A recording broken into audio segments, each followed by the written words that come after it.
Hello friends, स्वागत है आप सभी का आपके अपने यूट्यूब चैनल ज्ञानपीठ प्लेटफॉर्म में। जैसे कि आज हम लोग इस वीडियो में क्लास 10th सोशल साइंस के मोस्ट इम्पोर्टेंट पीवाईक्यूज को डिस्कस करने वाले हैं, जो कि बोर्ड के व्यू से बहुत ही ज़्यादा इम्पोर्टेंट है। और यदि आप अपने बोर्ड एग्जाम में फुल मार्क्स स्कोर करना चाहते हैं तो प्लीज़ इस वीडियो के लास्ट तक जरूर बने रहिएगा, क्योंकि मैं जितना भी क्वेश्चन कराऊंगी इस वीडियो में वो सारे क्वेश्चंस बोर्ड एग्जाम में आए हुए क्वेश्चन है और चांस है कि इस बार भी बोर्ड एग्जाम में आ सकते हैं। तो प्लीज़ आप इन सब क्वेश्चन को अच्छे से याद जरूर कर लीजिएगा और अच्छे से देख जरूर लीजिएगा, ताकि फिर दोबारा आपके बोर्ड एग्जाम में यदि ये क्वेश्चन आते हैं तो आप बहुत ही आसानी से इसका जवाब दे पाएँ और फुल मार्क्स स्कोर कर पाएँ। तो चलिए फिर हम लोग अपनी वीडियो को स्टार्ट करते हैं। जैसे कि हमारा फर्स्ट क्वेश्चन है, विच one of the following is a formal source of credit. मतलब फॉर्मल सोर्स ऑफ क्रेडिट का कौन सा एक जो है हिस्सा है। तो यहाँ पे ए है traders, B cooperative sectors, C money lenders and option number D है रिलेटिव। ये क्वेश्चन सीबीएसई 2014 में पूछा गया क्वेश्चन है और फॉर्मल क्रेडिट का सोर्स हम लोगों से पूछ रहा है। तो यहाँ पे हमारा option number B cooperative sector होगा। यहाँ पे और भी जो ऑप्शन है ट्रेडर्स, मनी लेंडर्स और रिलेटिव, ये सारे इनफॉर्मल सोर्स ऑफ क्रेडिट के ऑप्शन है। तो चलिए फिर हम लोग अपना नेक्स्ट क्वेश्चन देखते हैं, जो कि हमारा क्वेश्चन नंबर 2 है, which among the following issues currency notes on behalf of the central government. ये क्वेश्चन सीबीएसई 2020 में पूछा गया क्वेश्चन है और पूछ रहा है कि जो करेंसी नोट्स होता है वो कौन इशू करता है। तो हमारा ए यहाँ पे है CBI, B RBI, C commercial bank of India and option number D है नन ऑफ दिस। यहाँ पे सीबीआई मतलब central bank of India, sorry state bank of India, RBI मतलब रिजर्व बैंक ऑफ इंडिया। तो यहाँ पे हमारा option number B RBI reserve bank of India जो है वो नोट को इशू करता है, वही इंडिया के करेंसी को इशू करता है। अब हमारा नेक्स्ट क्वेश्चन है question number 3, why do banks keep a small portion of deposit as a cash with themselves. ये क्वेश्चन सीबीएसई 2011 में पूछा गया क्वेश्चन है और इसका ऑप्शन ए है to extend loan to the poor, B to extend loan facility, option C है to pay salary to their staff and option number D है to pay depositor who came to withdraw. पूछ रहा है कि जो bank होता है वो अपने पास कुछ मनी ऐसा कैश के रूप में क्यों रख लेता है। तो यहाँ पे option number D to pay depositor who came to withdraw, मतलब जो भी अगर पूरा बैंक का पैसा अगर लोन के रूप में दे देगा तो जो अपना पैसा बैंक में जमा किए होंगे अगर वो विथड्रॉ करने जाएंगे तो उसको कहाँ से देगा। इसीलिए बैंक जो होता है कुछ कैश अपने पास ही रख लेता है। अब हमारा नेक्स्ट क्वेश्चन है question number 4, which of the following refer to investment. मतलब हम लोग इन्वेस्टमेंट किसे कहते हैं। ये क्वेश्चन सीबीएसई 2014 में पूछा गया क्वेश्चन है और इसका ऑप्शन ए है the money spent on religious, option B है money spent on social custom and option C है the money spent to buy asset and option D है मनी स्पेंट ऑन हाउस होल्ड। पूछ रहा है कि हम लोग इन्वेस्टमेंट किसे कहते हैं। तो यहाँ पे ऑप्शन नंबर हमारा see the money spent to buy asset, मतलब जो हम लोग एसेट खरीदने के लिए मनी स्पेंड करते हैं जैसे लैंड, बिल्डिंग्स और भी बहुत कुछ हो गया है, उसको हम लोग इन्वेस्टमेंट कहते हैं। अब हमारा नेक्स्ट क्वेश्चन है question number 5, which one of the following Indian company that emerge as multinational companies. ये मल्टीपल चॉइस आंसर है, इसीलिए यहाँ पे ऐसे मार्क दिया गया है। ये क्वेश्चन सीबीएसई 2019 में पूछा गया क्वेश्चन है और यहाँ पे ऑप्शन ए है Tata Motor, B Infosys, C Ford Motor and option number D है ऑल ऑफ दिस। पूछ रहा है कि Indian companies that emerges multinational companies. तो यहाँ पे हमारा ऑप्शन नंबर ए जो है टाटा मोटर और बी जो है इन्फोसी करेक्ट होंगे, क्योंकि जो फोर्ड मोटर है वो इंडियन नहीं है।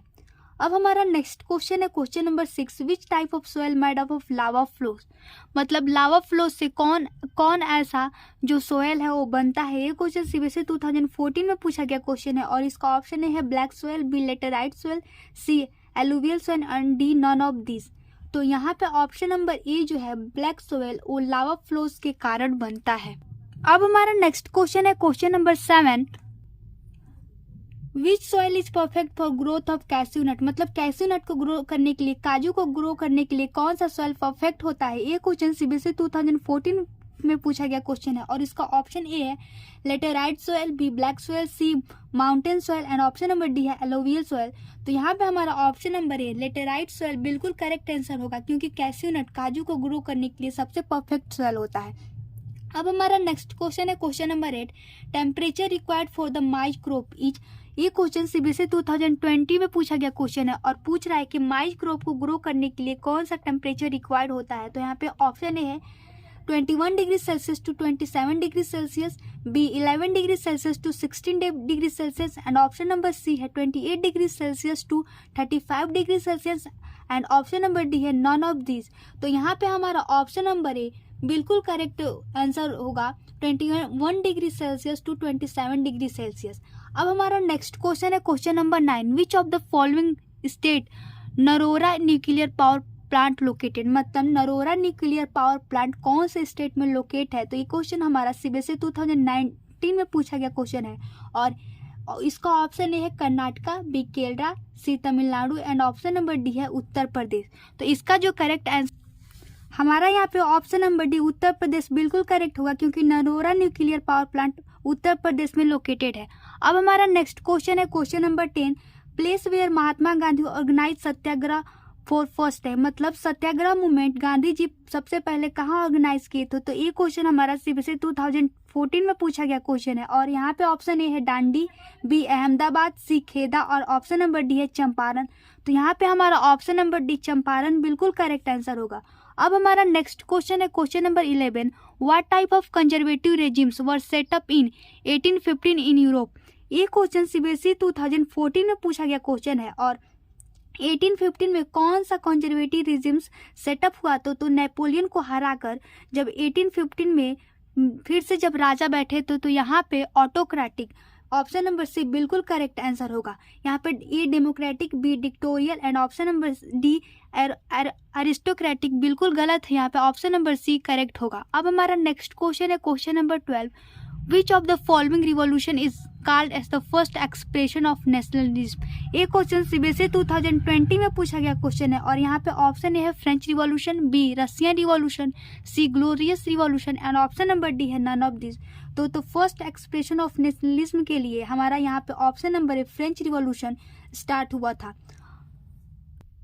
अब हमारा यहाँ पे नेक्स्ट क्वेश्चन है question number 13, select correctly match pair. मतलब हम लोग को जो भी पेयर है वो करेक्ट है उसको सेलेक्ट करना है। तो ये क्वेश्चन सीबीएसई 2020 में पूछा गया क्वेश्चन है और यहाँ पे ऑप्शन है Otto von Bismarck Germany, B Napoleon Spain, C Giuseppe Garibaldi France and option number D है बर्बन किंग इटली।